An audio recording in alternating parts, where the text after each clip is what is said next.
आज तर सकाळ सकाळीच घरापासून कावड यात्रा गेली बरं का, एकदम दणक्यात. तुम्हाला सगळं सविस्तर सांगतो. त्याआधी ना तुम्ही फक्त ब्लॉग आहे ना आता शेवटपर्यंत बघा बरं का मंडळी. तर नमस्कार मंडळी, मी तुमचा लाडका ब्लॉगर म्हणजे कार्तिक पवार बरं का. सकाळ सकाळ म्हणजे नाश्ता करायला आलतो, पोटपूजा करायला. मग पोहे होते, सगळ्यांचा आवडता नाश्ता म्हणजे पोहे बरं का. त्यात मस्त मुरमुरे टाकले बरं का, एकदम भार लागतं. तुम्ही बी ट्राय करून पहा. नाश्ता करता करता लगे आपल्याला डीजेचा आवाज आला, लगे बाहेर आलो तर पाहिलं तर सुरज 9+ डीजे होता. डीजे तर एकदम कडक होता ना, असा वाजत होता ना. लगेच ना डीजेच्या मागे राहत होता म्हणजे कावड यात्राचा. ही यात्रा आहे ना कैलास नगर ते सुयश महादेव पर्यंत एकदम दणक्यात चालली होती बरं का. सगळ्यात पहिले महादेवचे दर्शन घेतले, तुम्ही बी घेऊन घ्या.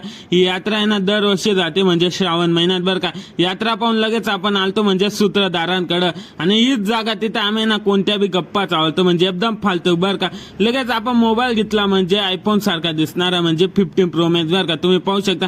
आणि त्याच्या लगे आपण आपले आयडी पाहत होतं बरं का. की लगेच आम्ही ना क्रिकेट खेळायला चाललो होतो म्हणजे हनुमंतरायाच्या मंदिरात बरं का. लगे मंदिरात आल्याला आपण सगळ्यात पहिले हनुमंतरायाचे दर्शन घेतले, नंतर महादेवाचे बेबदन दणक्यात दर्शन घेतले.